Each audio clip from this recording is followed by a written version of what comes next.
오늘 우리가 살아가는 시대를 한마디로 정의하는 단어가 있다고 한다면 불확실성입니다.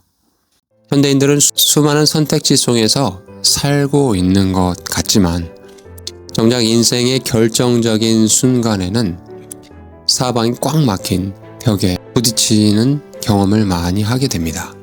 경제적인 압박, 또 무너진 인간관계, 원인 모를 질병, 또 정신적인 고통, 미래에 대한 두려움. 2025년 막바지를 향해 가고 있는 이 시점에 여러분의 올 한 해의 삶을 돌아보시기 바랍니다. 기뻤던 순간은 언제였고 슬펐던 순간은 언제였는지, 가장 처절했던 순간은 또 언제였습니까? 사방이 벽으로 꽉 막혀 숨쉬기조차 너무 힘들었던 그런 순간 말입니다. 그런데 성경을 보니까 이러한 고통을 겪었던 한 인물이 등장합니다. 바로 오늘 함께 살펴볼 시편 18편의 주인공인 다윗입니다. 다윗은 기름 부은 왕이었어요. 그러나 그가 지금 처한 곳은 왕궁이 아니라 사울에게 쫓겨 이름 모를, 자기가 왜 있어야 되는지 알지 못하는 그런 어느 굴 속에서 이 글을 쓴 것입니다. 그러나 놀랍게도 성경학자들은 시편 18편을 가리켜 승리의 노래이다, 시편의 백미 중의 하나이다 라고 극찬을 합니다. 우리는 흔히 하나님께 고난을 없애달라고 기도합니다. 그러나 믿음은 고난을 면제받는 것이 아니라 그 고난을 통해서, 그 고난을 통과하면서 그 속에서 하나님을 새롭게 정의하는 것입니다. 바로 이 부분을 오늘 다윗이 우리에게 말씀하고 있는 것입니다. 먼저 시편 18편 1절과 2절의 말씀을 보겠습니다. 나의 힘이 되시는 주여, 내가 주를 사랑합니다.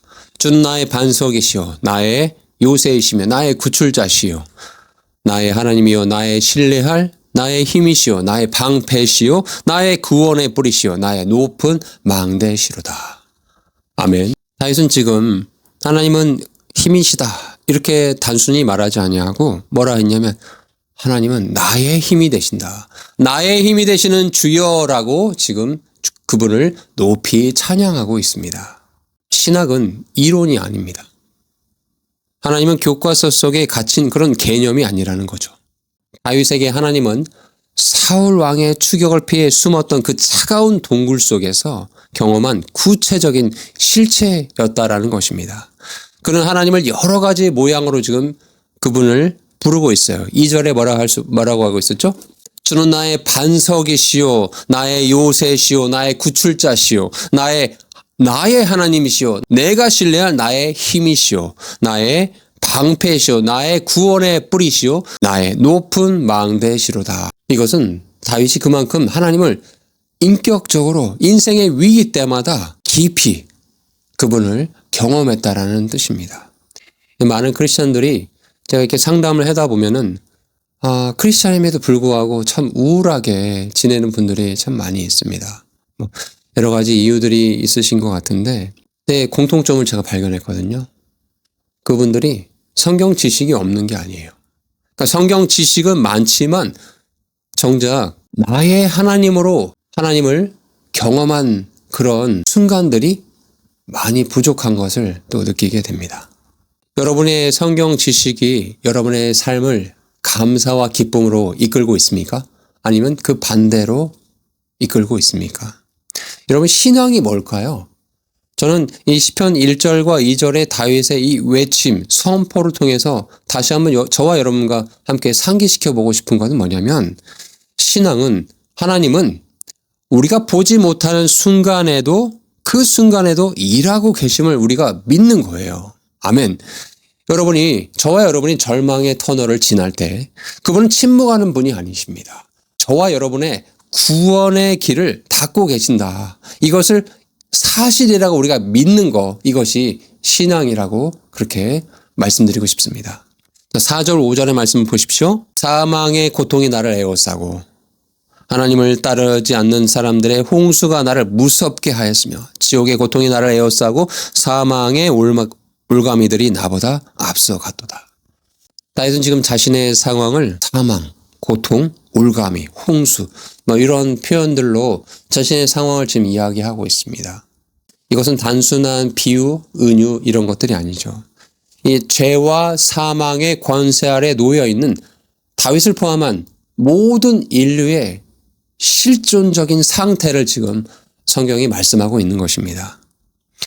현대인들은 이 실존적인 상태를 돈과 명예, 또 인맥, 자신의 지적인 능력들, 그 밖에 다른 어떤 인간이 할 수 있는 모든 것들을 동원해서 이 사망의 고통의 줄을 끊어보려고 발버둥을 치지만 그것에서 벗어날 수 있는 길은 우리 안에 없음을 빠르게 인정하는 것이 정말로 지혜로운 사람입니다.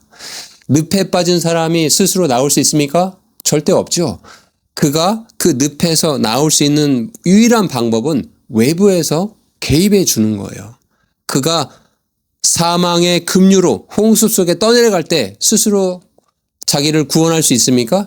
누군가 외부에서 밧줄을 던져주든지 구명보트를 던져줘야만이 살 수 있는 것이 바로 인간의 나약함입니다. 즉 이것은 인간의 패배가 아니라 정말 절망적인 무능력, 이것을 하나님 앞에, 절대자 앞에 인정하는 그 자리, 바로 그곳에서 하나님의 창조주 하나님의 구원이 시작될 수 있음을 말씀하고 있는 것이죠. 자, 이제 다윗은 이런 고통스러운 상황을 주님 앞에 낱낱이 고백하면서 이렇게 외치고 있습니다. 내가 고통 중에 주를 부르며 내 하나님께 부르짖었다 라고 선포하고 있어요. 지금 기도를 올리고 있는 것이죠. 여러분, 기도는 내가 길을 만들 수 없음을 인정하는 항복입니다. 그리고 유일한 길은 오직 그분의 구조, 그분의 구원하심에 있다라고 요청하는 거예요. 자, 이렇게 하나님의 자녀인 다윗, 저와 여러분 하나님께 간구를 드리죠.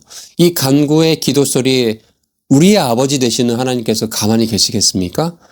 이 말씀, 우리가 정말 신음하는 소리로 기도하며 주님께 간절히 아뢰할 때 어떤 일이 일어납니까? 바로 7절부터 15절까지 묘사된 하나님의 반응은 실로 두렵고 압도적입니다. 마치 자녀가 고통 속에 외칠 때 부모가 아버지로서 정말 불같은 마음으로 달려가서 당장 그 위험에 빠져 있는 자녀를 구출해내는 그런 심정으로 지금 하나님께서 자녀의 고통스러운 간구 소리에 어떻게 반응하신지를 성경이 자세하게 설명하고 있습니다. 메가다는 이 장면을 통해서 이렇게 설명합니다. 제가 읽어드려 볼게요. 하나님은 당신의 자녀가 고통당할 때 결코 점잖게 앉아 계시지 않습니다. 마치 자녀를 건드린 원수를 향해 격분하여 달려가는 아버지처럼 하나님은 우주를 찢고 이 땅으로 내려오셔서 그 자녀, 당신의 자녀를 당장 구원해 주시는 분이십니다.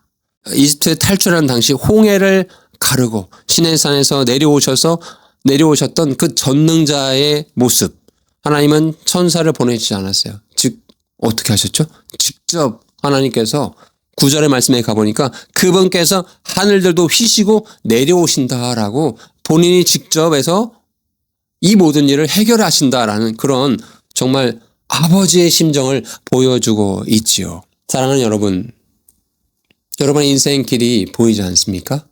하나님께서 길을 만들어야 할 차례이기 때문에 길이 보이지 않는 것입니다.